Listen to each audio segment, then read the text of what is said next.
Halo teman-teman semua, selamat datang kembali di Satu Teduh Harian Menjadi Murid. Nah, kalau kita kemarin baru aja bahas kejadian 31 dari ayat 1 sampai 21, hari ini kita akan lanjutin dari ayat 22 sampai 42-nya nih teman-teman. Hari ini kita akan membahas Laban mengejar Yakub. Nah, seperti biasa aku akan bacain dulu bacaan firman Tuhan kita untuk hari ini ya teman-teman. Kejadian 31 ayat 22 sampai 42. Laban mengejar Yakub. Ketika pada hari ketiga dikabarkan kepada Laban bahwa Yakub telah lari, dibawanyalah sanak saudaranya bersama-sama, dikejarnya Yakub 7 hari perjalanan jauhnya, lalu ia dapat menyusulnya di pegunungan Gilead. Pada waktu malam datanglah Allah dalam suatu mimpi kepada Laban orang Aram itu serta berfirman kepadanya, "Jagalah baik-baik supaya engkau jangan mengatai Yakub dengan sepatah kata pun." Ketika Laban sampai kepada Yakub, Yakub telah memasang kemahnya di pegunungan. Juga Laban dengan sanak saudaranya telah memasang kemah di pegunungan Gilead. Berkatalah Laban kepada Yakub, "Apakah yang kau perbuat ini? Maka engkau mengakali aku dan mengangkat anak-anakku perempuan sebagai orang tawanan. Mengapa engkau lari diam-diam dan mengakali aku? Mengapa engkau tidak memberitahu kepadaku supaya aku menghantarkan engkau dengan sukacita dan nyanyian dengan rebana dan kecapi? Lagi pula engkau tidak memberikan aku kesempatan untuk mencium cucu-cucuku laki-laki dan anak-anakku perempuan. Memang bodoh perbuatanmu itu. Aku ini berkuasa untuk berbuat jahat kepadamu, tetapi Allah ayahmu telah berfirman kepadaku tadi malam, jagalah baik-baik, jangan engkau mengatai Yakub dengan sepatah kata pun. Maka sekarang kalau memang engkau harus pergi semata-mata karena sangat rindu ke rumah ayahmu, mengapa engkau mencuri dewa-dewaku?"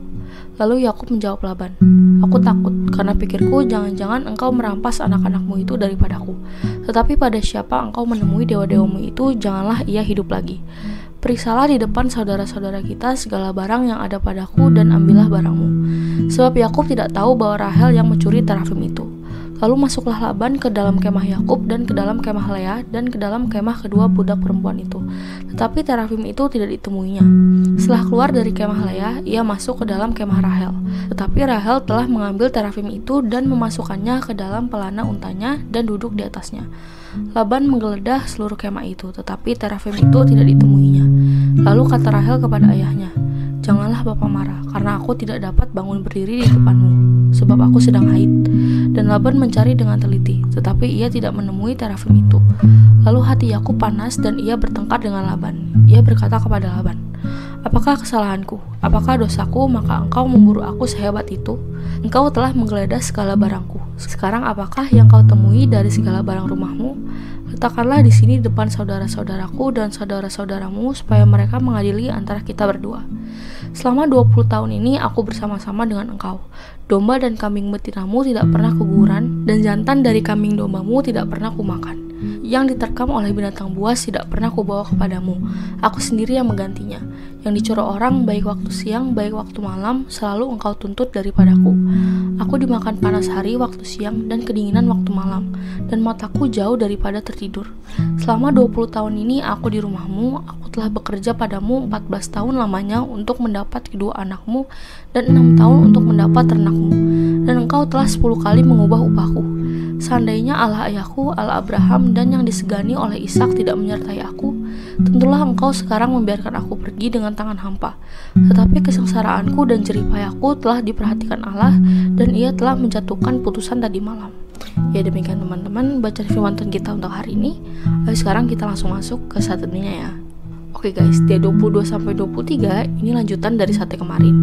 Pas Laban nyampe ke rumah dari pergi mengunting bulu ternaknya, dia dikabari nih kalau Yakub udah pergi dan hari itu adalah hari yang ketiga kepergiannya. Masih inget kan? Jarak antara tempat mengembalakan ternaknya Yakub dan Laban itu adalah 3 hari perjalanan. Jadi pas tahu Yakub udah pergi, Laban langsung gercep bawa kerabat dekat supaya ikut dia ngejar Yakub. Nah, setelah perjalanan 7 hari lamanya, akhirnya ia bisa nyusulin rombongan si Yakub di Gunung Gilead. Jarak antara Padan Aram dan Gunung Gilead itu 300 mil, kurang lebih 482 km guys. Nah, karena beban dan pasukan yang dibawa banyak, untuk nyampe ke Gunung Gilead itu Yakub perlu 10 hari. Sedangkan Laban gak sebanyak itu bebannya, hanya butuh 7 hari, makanya kekejar. Lalu dari 24-25, dan Tuhan Elohim menemui Laban melalui mimpi.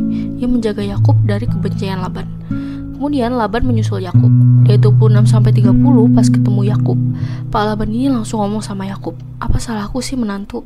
Sehingga kamu kabur bawa putri-putriku sebagai tawanan, udah gitu bawa terafimku juga." Padahal Laban yang ngasih sendiri putri-putrinya ditukar dengan tenaga Yakub yang udah mengelola ternaknya.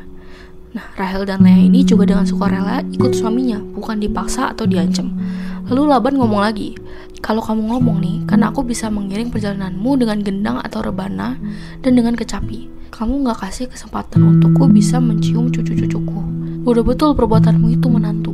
Rasanya hati ini pengen banget mukul kamu. Tapi Tuhan ayahmu udah berbicara kepadaku kemarin malam untuk menjaga perilakuku kepadamu, hai Yakub. Kalau emang sekarang kamu beneran mau pergi karena rindu rumah ayahmu, kenapa kamu mencuri dewa-dewaku?" Nah, dari 31-32, Yakub menjawab Laban, "Karena saya takut kamu akan mengambil istriku, yaitu putri-putrimu. Silakan cari dewa-dewa itu. Kalau sampai ketemu, jangan biarkan dia yang ngambil terafim itu hidup." Yakub nggak tahu kalau Rahel itu yang nyuri terafim itu, guys. Nah, di 33, karena sudah dikasih izin, akhirnya Laban ini masuk ke tenda Yakub. Tapi terafim yang dicarinya nggak ketemu. Pindah ke tenda Lea, nggak ketemu juga. Pindah ke tenda dua pelayan perempuan yaitu Silpa dan Bilha, nggak ketemu juga. Dan akhirnya masuk ke tenda Rahel. Nah, di 34, Rahel ini udah mengambil terafim itu dan udah dia taruh di pelana unta. Rahel duduk di atas pelana unta itu. Guys, jangan bayangin Rahel duduk di unta yang dipakain pelana ya, karena pelana unta itu kan bisa dicopot-copot. Kalau lagi nggak berpergian ya dicopot, tapi tetap bisa didudukin. Nah, di 35, Rahel ngomong ke bapaknya kalau dia lagi menstruasi, jadi nggak bisa bangun dari pelana itu. Dan Laban nggak nemu terafimnya akhirnya. Nah, di 36-42, karena Laban menggeledah segitunya, Yakub akhirnya murka, guys, terbakar emosi. "Apa sih pelanggaran atau dosa saya sampai Anda segitunya mengejar saya? Apapun yang kamu temukan, dan jika itu memang punya kamu, taruhlah di hadapan saudara-saudaraku dan saudaramu, agar mereka bisa menilai di antara kita berdua siapa di antara kita yang telah melukai yang lain. 20 tahun ini aku bersamamu, mengelola ternakmu. Gak ada domba betina yang keukuran, domba jantanmu juga aman. Bahkan kalau ada yang dimangsa binatang lain atau dicuri baik di siang hari ataupun di malam hari, aku yang ngegantiin. Saya sudah totalitas selama 20 tahun di rumahmu, 14 tahun untuk mendapatkan putrimu dan 6 tahun untuk upah ternak. Selama itu, Anda telah mengubah-ubah upah saya sebanyak 10 kali. Kalau Tuhan ayahku, Tuhan Abraham, pribadi yang ditakuti, dihormati, disembah Ishak ayahku, telah melihat dan memperhatikan kesengsaraanku dan kerja kerasku, mungkin sekarang aku pergi dengan tangan hampa. Dia Tuhan Allah telah melihat penderitaan saya, karena itu dia menjumpaimu kemarin malam." Ya, demikian teman-teman firman Tuhan kita untuk hari ini. Nah, sekarang seperti biasa aku mau kalian buat merefleksikan ya. Oke guys, jadi hari ini kita belajar dan melihat benar-benar tangan Tuhan yang mengendalikan karakter manusia. Laban yang emosi dikendalikan emosinya saat Tuhan menjumpainya lewat mimpi. Yakub juga akhirnya berani ngomong, mengungkapkan apa yang terjadi dengannya yang dia gak suka. Finally ya guys. Nah, lalu apa yang bisa kita terapkan hari ini nih guys? Yang bisa kita terapkan adalah percaya kalau Tuhan itu pegang janjinya. Janji buat kita adalah, "Aku akan menyertai engkau sampai akhir zaman." Jadi guys, dalam ups and downs kehidupanmu, percayalah bahwa Tuhan akan menyertaimu. Yuk bisa yuk teman-teman. Nah, lalu pertanyaan efektif untuk hari ini ada 3 guys. Yang pertama, kalau kamu adalah Yakub yang dimanipulasi oleh ayah mertuamu sendiri, apakah yang akan kamu lakukan? Lalu yang kedua, apakah menurutmu tindakan curang Rahel menyimpan terafim itu nurun dari bapaknya yang juga sering curang? Lalu yang ketiga, apa yang kamu pelajari tentang Allah hari ini? Nah, seperti biasa teman-teman boleh jawab sendiri, atau kalau mau komen di bawah jawaban kalian juga boleh banget ya guys. Ya, jadi segitu aja satu doa kita untuk hari ini. Sekarang aku mau pimpin kalian dalam doa penutup ya. Teman-teman, mari kita berdoa. Tuhan Yesus, tolonglah aku untuk percaya bahwa Tuhan menyertaiku senantiasa. Terima kasih Tuhan Yesus, hanya di dalam nama-Mu kami berdoa. Amin. Tetap semangat guys, Tuhan Yesus beserta kita. Thank you for watching and see you in the next video. Bye-bye.